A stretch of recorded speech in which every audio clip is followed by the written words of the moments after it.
Amis Lamas, bonjour. Petite vidéo rapide concernant la nouvelle qu'on vient d'apprendre concernant George Peterson qui allait participer au Mister Olympia ce week-end et qui est tragiquement décédé dans sa chambre d'hôtel pour une cause qui n'a pas encore été officiellement confirmée, mais il a été retrouvé en arrêt cardiaque avec un saignement de nez et donc il y a eu des spéculations concernant la cause de sa mort qui serait une rupture d'anévrisme.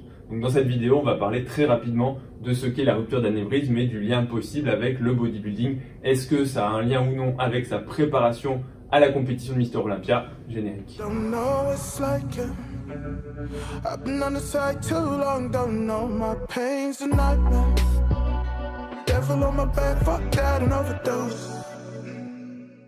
Effectivement, cette vidéo, on en a déjà parlé dans les vidéos précédentes et donc en fait, elle confirme assez tragiquement ce qu'on a dit dans les dernières vidéos que j'ai publiées, dans le message d'Arnold qui disait que le Mister Olympia c'était quelque chose de très dangereux, notamment la catégorie Open. Donc George Peterson c'était dans le 212, donc en gros c'était pas les plus gros mais c'est quand même des gabarits très volumineux.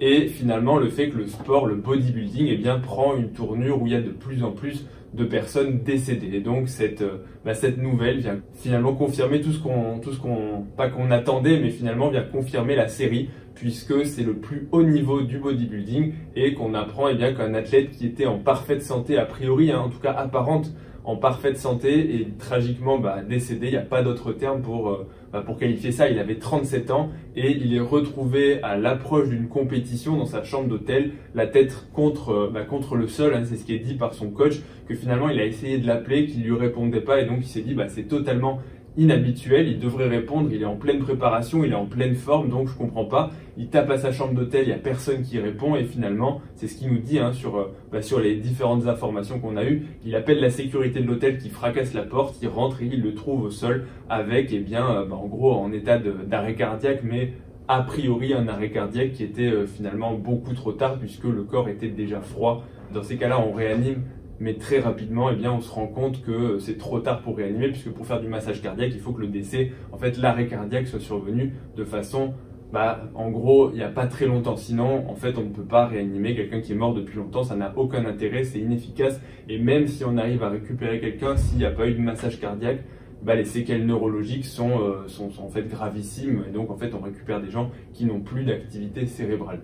Donc là, qu'est-ce qui s'est passé? Pour l'instant, on ne le sait pas, mais tout ce qu'on sait, c'est qu'il avait a priori du sang au niveau du nez et les causes suspectées sont celles d'une rupture d'anévrisme au niveau cérébral.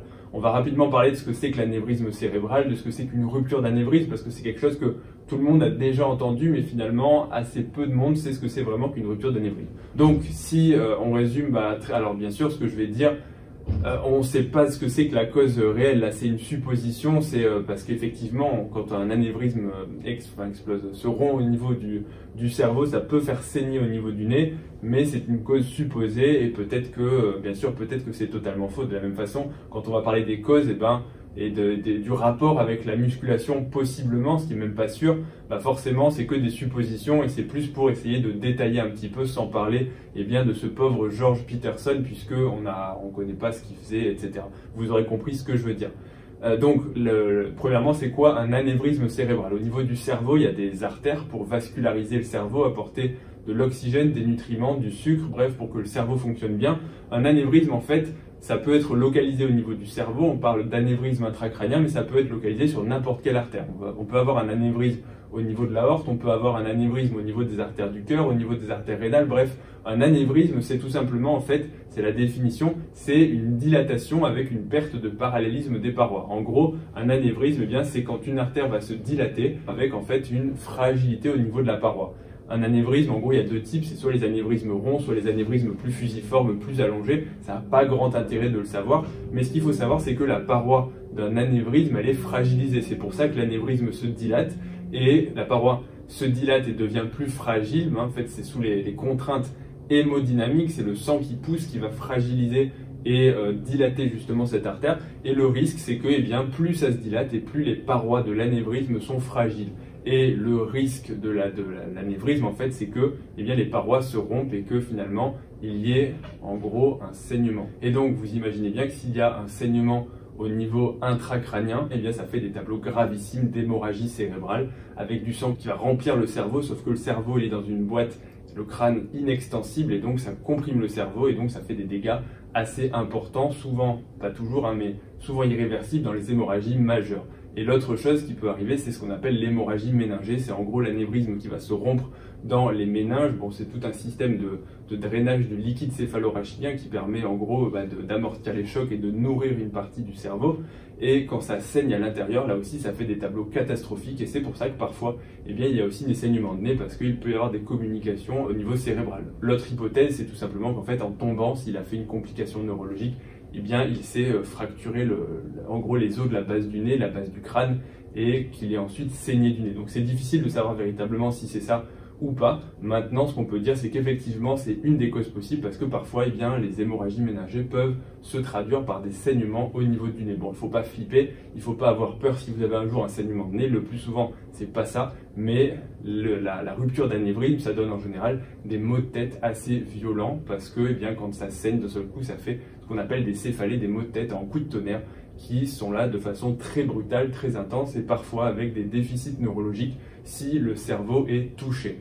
Maintenant, ce qu'il faut retenir de façon très rapide, c'est qu'est-ce qui a pu causer ça, parce que finalement là on voit ce que disent les gens, oui ça fait suite aux vidéos, on dit oui c'est le bodybuilding à haut niveau, c'est tout ce qui va être l'utilisation, vous l'avez compris, de compléments alimentaires et que ça peut fragiliser le cerveau, fragiliser les artères, bref tout ce que vous aurez envisagé. En soi il faut savoir déjà que les anévrismes souvent c'est au niveau du cerveau, c'est congénital, c'est-à-dire qu'on est avec, ou alors ils vont se développer indépendamment de tous les facteurs de risque. Le risque c'est la rupture, et la rupture elle est favorisée en fait par l'hypertension artérielle. En gros quand la pression au niveau du cerveau et des artères, surtout des artères monte, et plus la pression est importante au niveau des vaisseaux et plus une paroi fragilisée peut se rompre.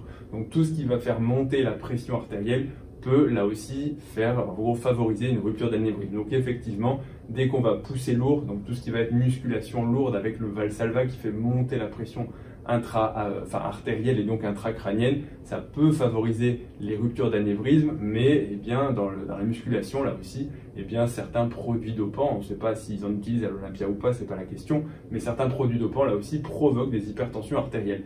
Donc, est-ce que c'est un lien? Pas forcément, parce que des gens qui ont des ruptures d'anévrisme, jeunes ou moins jeunes, hein, ça peut arriver à 19, 20 ans, 15 ans, enfin, il y a des gens, encore une fois, qui naissent avec ces malformations, donc il ne faut pas accuser la musculation de tous les maux, et probablement pour lui, ça n'a pas forcément de rapport. Ça n'a pas non plus de rapport, à mon sens, avec le fait qu'il était très proche de l'Olympia. Enfin, on ne peut jamais savoir vraiment, mais c'est possiblement, et bien tout simplement, un concours de circonstances malheureuses, même si effectivement c'est toujours difficile d'écarter complètement eh bien, les hypothèses liées à la préparation d'une compétition.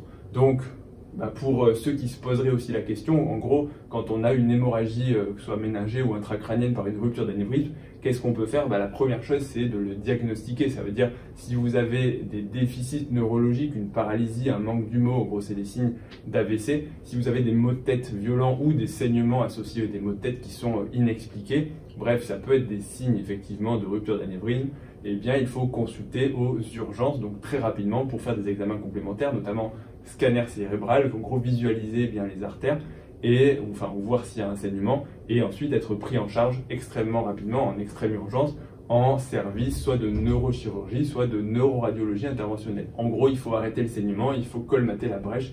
Donc soit soit on va en fait colmater on va avoir ce qu'on appelle interventionnel endovasculaire. En gros, on monte du matériel, des sondes dans les vaisseaux sans opérer et on met des petits coils ou en gros des stènes couverts, ça dépend un petit peu de ce qu'on peut mettre, mais en gros on exclut l'anévrisme, soit avant, c'était maintenant encore une fois, si les anévrismes ne sont pas accessibles par voie vasculaire, c'est les neurochirurgiens qui ouvrent et qui vont réparer avec des clips où en gros ils ferment l'anévrisme. Mais effectivement, ça sous-entend de pouvoir être pris en charge à temps et de pouvoir, encore une fois, d'arriver jusqu'à l'hôpital, ce qui n'est pas toujours le cas, comme on le voit pour George Peterson. Donc voilà pour cette vidéo très rapide, hein. Malheureusement, bon, je la fais un petit peu au pied levé parce que beaucoup me l'ont demandé et m'ont dit voilà, on vient d'apprendre ça, est-ce que à ton avis c'est un lien avec Olympia? C'est quoi une rupture d'anévrisme? Donc j'ai essayé de vous apporter le plus de réponses possible. J'espère que cette vidéo vous aura éclairé et puis voilà, il n'y a pas tellement de messages, c'est tragique ce qui se passe.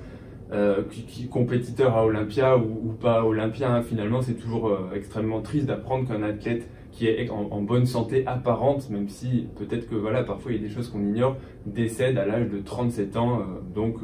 Voilà, bon, j'espère que cette vidéo vous aura apporté des choses, vous aura appris des choses, et j'espère que la prochaine vidéo sur la chaîne sera dans une ambiance un petit peu plus joyeuse. Et je vous dis à bientôt pour la prochaine vidéo. Salut à tous.